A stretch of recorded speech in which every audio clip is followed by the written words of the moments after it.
सत्यनारायण भगवान की जय। आज मार्गशीर्ष पूर्णिमा के अवसर पर सुनिए सत्यनारायण भगवान की कथा को शुरू करने से पहले मेरा आप सभी से अनुरोध है कि कृपया कथा को भाव से सुनिएगा और अगर चैनल पर पहली बार आए हैं तो वीडियो को लाइक और चैनल को सब्सक्राइब जरूर करिएगा। सत्यनारायण की कथा शुरू करते हैं। एक समय की बात है, नैमिषारण्य तीर्थ में शौनक आदि 88,000 ऋषियों ने श्री सूत जी से पूछा, हे प्रभु, इस कलयुग में वेद और विद्या से रहित मनुष्यों को प्रभु भक्ति किस प्रकार मिल सकती है और उनका उद्धार कैसे हो सकता है। हे मुनि श्रेष्ठ, कोई ऐसा तप बताइए जिससे थोड़े ही समय में पुण्य मिल जाए और उसके साथ साथ मनवांछित फल भी मिल जाए। इस प्रकार की कथा सुनने की हम इच्छा रखते हैं। सर्वशास्त्रों के ज्ञाता सूत जी बोले, हे वैष्णवों में पूज्य, आप सभी ने प्राणियों के हित की बात पूछी है, इसलिए मैं एक ऐसे श्रेष्ठ व्रत को आप लोगों को बताऊंगा जिसे नारद जी ने लक्ष्मी नारायण जी से पूछा था और लक्ष्मीपति ने मुनि श्रेष्ठ नारद जी से कहा था। आप सभी से ध्यान से सुनिए। एक समय की बात है, योगी राज नारद जी दूसरों के हित की इच्छा के लिए अनेकों लोकों में घूमते हुए मृत्यु लोक में आ पहुँचे। यहाँ उन्होंने अनेक योनियों में जन्मे प्राय सभी मनुष्यों को अपने कर्मों द्वारा अनेक दुखों से पीड़ित देखा। उनका दुख देखकर नारद जी सोचने लगे कि ऐसा क्या यत्न किया जाए जिसके करने से निश्चित रूप से मानव के दुखों का अंत हो जाए। इसी विचार पर सोचते हुए घूमते हुए वह विष्णु लोक में पहुँच गए। वहाँ पर देवों के देव भगवान नारायण की स्तुति करने लगे, जिनके हाथों में शंख, चक्र, गदा और पद्म थे और गले में वरमाला पहने हुए थे। स्तुति करते करते नारद जी बोले, हे भगवान, आप अत्यंत शक्ति से संपन्न हैं। आपकी मन और वाणी भी आपको नहीं पा सकती है। आपका ना तो आदि है, ना ही मध्य है और ना ही अंत है। हे निर्गुण स्वरूप, सृष्टि के कारण भक्तों के दुखों को दूर करने वाले, आपको मेरा नमस्कार है। नारद जी की स्तुति सुनकर विष्णु भगवान बोले, हे मुनि श्रेष्ठ, आपके मन में क्या बात है? कहिए, आप किस काम के लिए यहाँ पर पधारे हैं? उसे निसंकोच होकर कहो। इस पर नारद मुनि बोले कि हे मृत्यु लोक में अनेक योनियों में जन्मे मनुष्य अपने कर्मों के द्वारा अनेक दुखों से दुखी हो रहे हैं। हे नाथ, आप मुझ पर दया रखते हैं तो कृपया कर ये बताइए कि वो मनुष्य थोड़े प्रयास से ही अपने दुखों से कैसे छुटकारा पा सकते हैं। तब श्री हरि बोले, हे नारद, मनुष्यों की भलाई के लिए तुमने बहुत ही वो अच्छी बात पूछी है, जिसके करने से मनुष्य मोह से छूट जाता है। वह बात मैं तुम्हें बताता हूँ, उसे ध्यान से सुनो। स्वर्गलोक व मृत्युलोक दोनों में एक दुर्लभ उत्तम व्रत है जो बहुत ही ज़्यादा पुण्य देने वाला है। आज प्रेमवश होकर मैं उसे तुमसे कहता हूँ। श्री सत्यनारायण भगवान का यह व्रत अच्छी तरह विधान पूर्वक करके मनुष्य तुरंत ही यह सुख भोग कर मरने पर मोक्ष को प्राप्त करता है। श्री हरि के वचन सुनकर नारद जी बोले कि उस व्रत का फल क्या है और उसका विधान क्या है। यह व्रत किसने किया था और इस व्रत को किस दिन करना चाहिए, सभी कुछ मुझे विस्तार से बताइए। नारद जी की बात सुनकर श्री हरि बोले, दुख व शोक को दूर करने वाला यह व्रत सभी स्थानों पर विजय दिलाने वाला है। मानव को भक्ति व श्रद्धा के साथ साथ शाम को श्री सत्यनारायण की पूजा धर्मपरायण होकर ब्राह्मणों व बंधुओं के साथ करनी चाहिए। अपने भक्ति भाव से नैवेद्य, केले का फल, घी, दूध और गेहूं का आटा सवाया लें। गेहूं के स्थान पर साठी का आटा ले सकते हैं। शक्कर या फिर गुड़ लेकर सभी भक्षण योग्य पदार्थों को मिलाकर भगवान का भोग लगाएं। ब्राह्मणों सहित बंधु बांधवों को भी इस दिन भोजन कराएं और उसके बाद स्वयं भोजन करें। इस दिन सत्यनारायण भगवान के भजन, कीर्तन और भगवान की भक्ति में लीन हो जाना चाहिए। इस तरह से सत्यनारायण भगवान का यह व्रत करने पर मनुष्य की सारी इच्छाएं निश्चित रूप से पूरी होती हैं। इस कलिकाल अर्थात कलयुग में मृत्युलोक में मोक्ष का यही एक सरल उपाय बताया गया है। इतना सुनने के बाद सूत जी बोले, हे ऋषियों, जिसने पहले समय में इस व्रत को किया था उसका इतिहास मैं तुम्हें सुनाता हूँ, सो उसे ध्यान से सुनो। सुंदर काशीपुरी नगरी में एक अत्यंत निर्धन ब्राह्मण रहता था। भूख प्यास से परेशान वह धरती पर घूमता रहता था।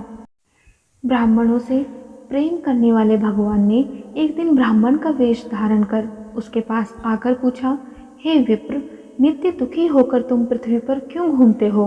दीन ब्राह्मण बोला, मैं निर्धन ब्राह्मण हूँ, भिक्षा के लिए धरती पर घूमता हूँ। हे भगवान, यदि आप इसका कोई उपाय जानते हो तो कृपया करके मुझे बताइए। वृद्ध ब्राह्मण कहता है कि सत्यनारायण भगवान मनोवांछित फल देने वाले हैं, इसीलिए तुम उनका पूजन करो। इसे करने से मनुष्य सभी दुखों से मुक्त हो जाता है। वृद्ध ब्राह्मण बनकर आए सत्यनारायण भगवान उस निर्धन ब्राह्मण को व्रत का सारा विधान बताकर अंतर्ध्यान हो गए। ब्राह्मण मन ही मन सोचने लगा कि जिस व्रत को वृद्ध ब्राह्मण करने को कह गया है मैं उसे जरूर करूँगा। यह निश्चय करने के बाद उसे रात में नींद नहीं आई। वह सवेरे उठकर सत्यनारायण भगवान के व्रत का निश्चय कर भिक्षा मांगने के लिए चला गया। उस दिन निर्धन ब्राह्मण को भिक्षा में बहुत धन मिला, जिससे उसने बंधु बांधवों के साथ मिलकर श्री सत्यनारायण भगवान का व्रत संपन्न किया। अब भगवान सत्यनारायण का व्रत संपन्न करने के बाद वह निर्धन ब्राह्मण सभी दुखों से छूट गया और अनेक प्रकार की संपत्तियों से युक्त हो गया। उसी समय से यह ब्राह्मण हर माह इस व्रत को करने लगा। इस तरह से सत्यनारायण भगवान के व्रत को जो मनुष्य करेगा वह सभी प्रकार के पापों से छूटकर अंत में मोक्ष को प्राप्त करेगा। जो मनुष्य इस व्रत को करेगा वह भी सभी दुखों से मुक्त हो जाएगा। आगे सूत जी कहते हैं कि इस तरह से नारद जी ने नारायण जी का कहा हुआ श्री सत्यनारायण व्रत को मैंने तुमसे कहा। हे विप्रो, मैं अब और क्या कहूँ? ऋषि बोले, हे मुनिवर, संसार में उस विप्र से सुनकर और किस किसने इस व्रत को किया, हम सब इस बात को सुनना चाहते हैं। इसके लिए हमारे मन में श्रद्धा का भाव है। ये सुनकर सूत जी बोले, हे मुनियों, जिसने इस व्रत को किया है वह सब मैं तुम्हें सुनाता हूँ।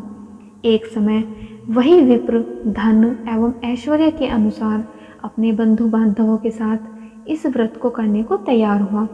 उसी समय एक लकड़ी बेचने वाला बूढ़ा आदमी आया और लकड़ियाँ बाहर रखकर अंदर ब्राह्मण के घर में गया।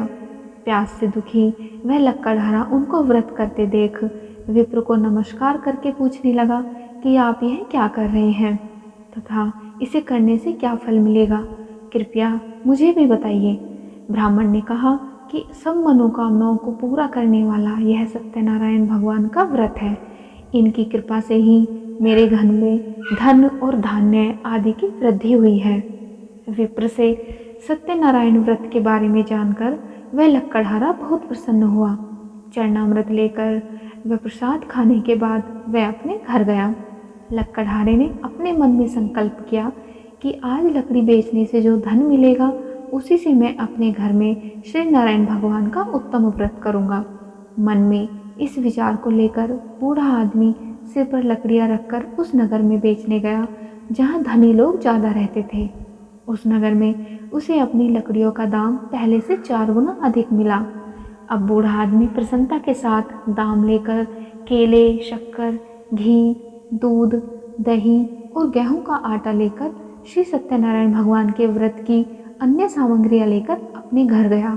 वहां उसने अपने बंधु बांधवों को बुलाकर विधि विधान से सत्यनारायण भगवान का पूजन और व्रत किया।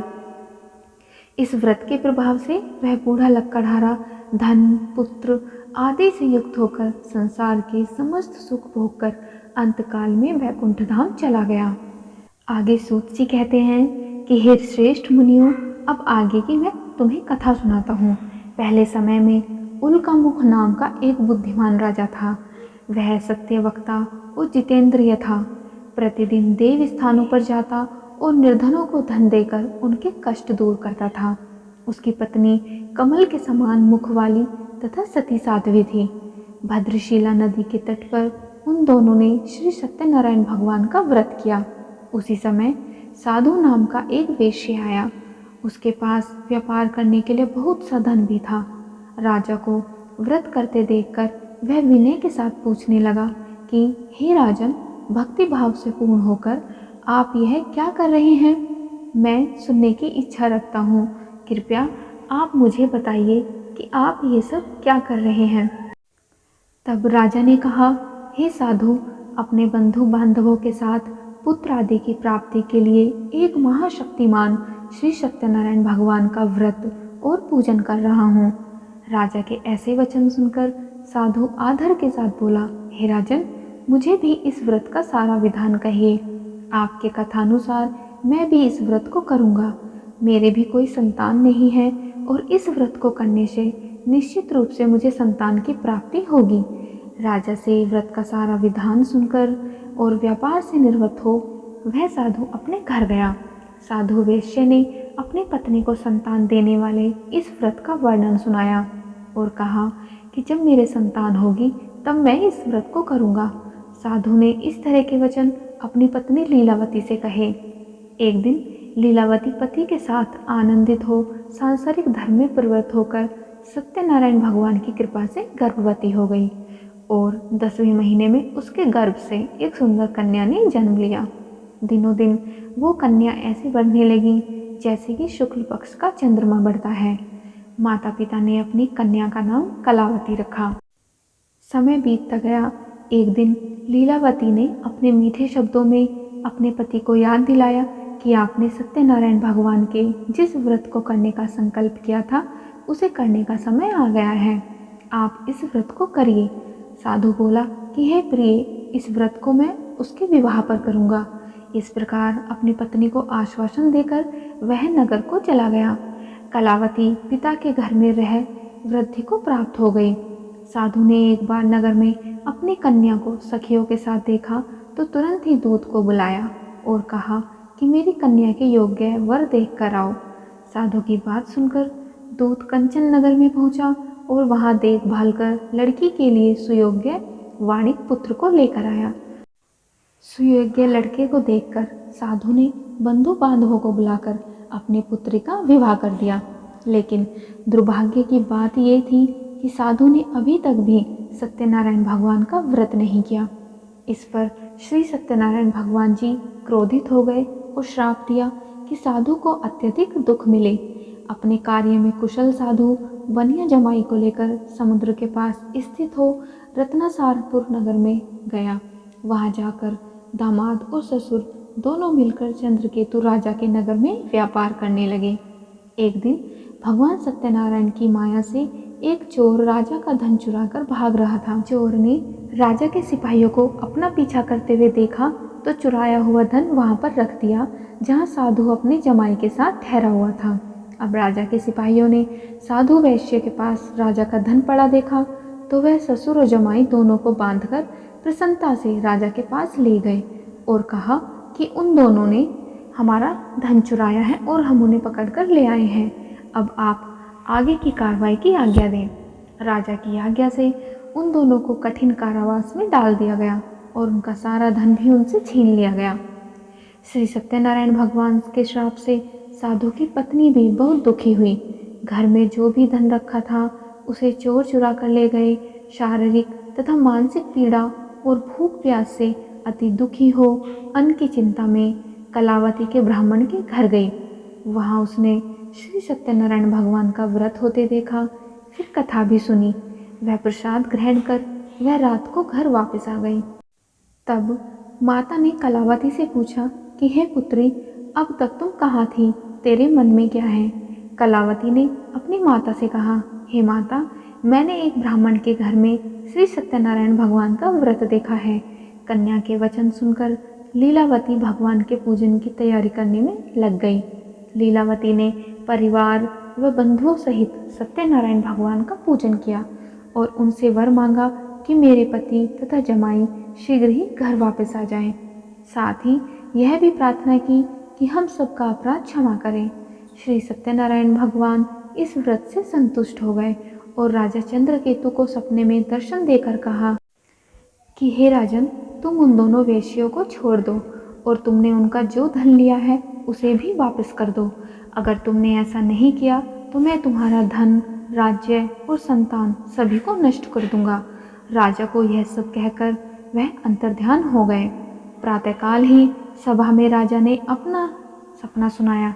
फिर बोले कि वणिक पुत्रों को कैद से मुक्त कर दो और उन्हें सभा में लेकर आओ। दोनों ने आते ही राजा को प्रणाम किया। फिर राजा ने अपनी मीठी वाणी में बोला, हे महानुभावों, भाग्यवश ऐसा कठिन दुख तुम्हें प्राप्त हुआ है, लेकिन अब तुम्हें कोई भी भय नहीं है। ऐसा कहकर राजा ने उन दोनों को नए वस्त्र आभूषण भी पहनाए और जितना धन उनका था उनसे दुगना धन देकर उनको विदा किया। सूत जी आगे कहते हैं कि वेश्या ने मंगलाचार कर अपनी यात्रा आरंभ की और अपने नगर की ओर चल दिए।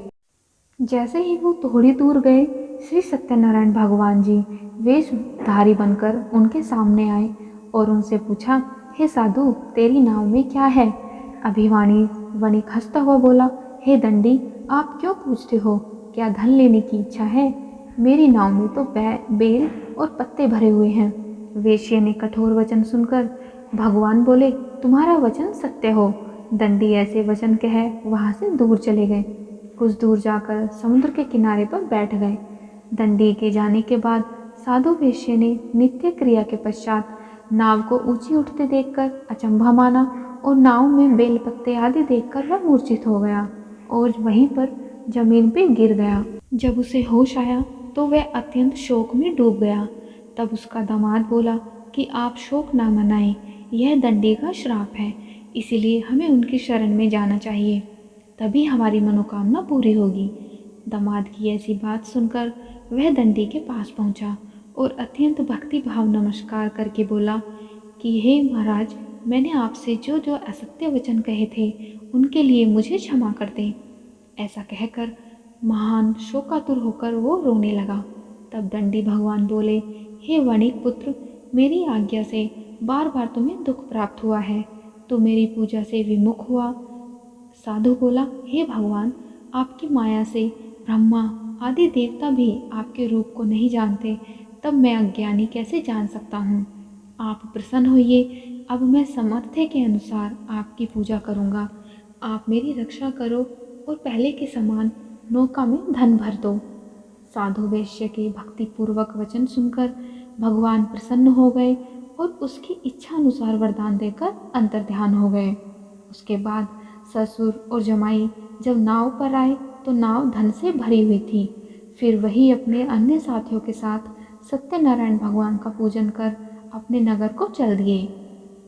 जब वे दोनों नगर के नज़दीक पहुँचे तो दूत को घर पर खबर करने के लिए भेज दिया। दूत साधु की पत्नी को प्रणाम कर बोलने लगा कि मालिक अपने दामाद सहित नगर के निकट आ गए हैं। दूत की ऐसी बातों को सुनकर साधु की पत्नी लीलावती ने बड़े हर्ष के साथ सत्यनारायण भगवान का पूजन कर अपनी पुत्री कलावती से कहा कि मैं अपने पति के दर्शन करने के लिए जाती हूँ, तो कार्य पूर्ण करके शीघ्र ही आ जाना।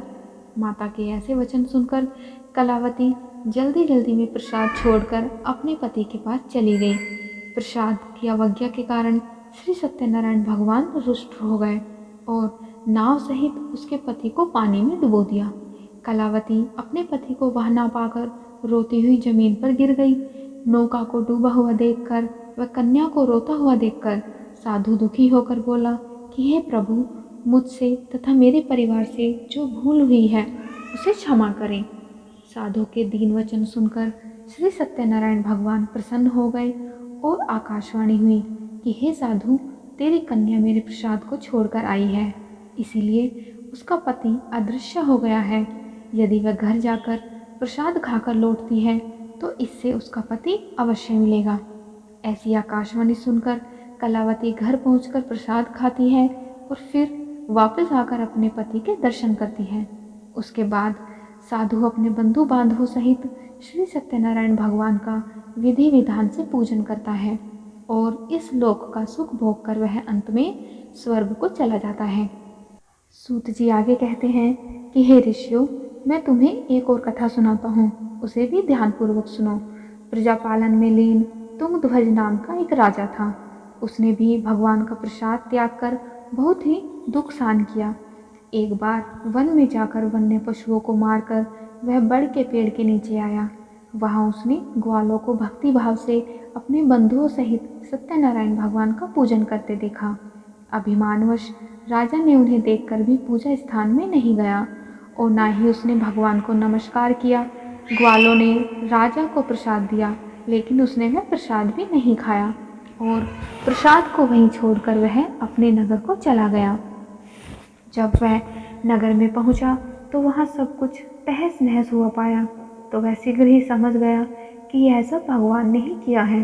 वह दोबारा उन ग्वालों के पास पहुंचा और विधि पूर्वक पूजा करके प्रसाद खाया, तो श्री सत्यनारायण भगवान की कृपा से जो उसने खोया था वो सब कुछ पहले जैसा ही हो गया और लंबे टाइम तक सुख भोगने के बाद मरणोपरांत भी उसे स्वर्गलोक की प्राप्ति हुई। जो मनुष्य परम दुर्लभ इस व्रत को करेगा तो भगवान सत्यनारायण की अनुकंपा से उसे धन और धान्य की प्राप्ति होगी। निर्धनी धनी हो जाता है और भयमुक्त हो जीवन बिताता है। संतानहीन को संतान मिलती है और संतान का सुख मिलता है और सारे मनोरथ पूर्ण होने पर मानव अंतकाल में वैकुंठ धाम को जाता है। श्री सूत जी बोले, जिन्होंने पहले इस व्रत को किया है अब उनके दूसरे जन्म की कथा कहता हूँ। वृद्ध शतानंद ब्राह्मण ने सुदामा का जन्म लेकर मोक्ष की प्राप्ति की। लकड़हारे ने अगले जन्म में निषाद बनकर मोक्ष प्राप्त किया। उल्का मुख नाम का राजा दशरथ होकर बैकुंठ को गए। साधु नाम के वेश्य ने मोर ध्वज बनकर अपने पुत्र को आरे से चीरकर मोक्ष पाया और महाराज तुंगध्वज ने स्वयंभू होकर भगवान में भक्ति युक्त हो कर्म कर मोक्ष पाया। ऐसे हैं सत्यनारायण भगवान, जिनकी कृपा से सब मोक्ष को वैकुंठ धाम को प्राप्त होते हैं। अगर आपको कथा अच्छी लगी हो तो कथा को लाइक और चैनल को सब्सक्राइब जरूर करिए।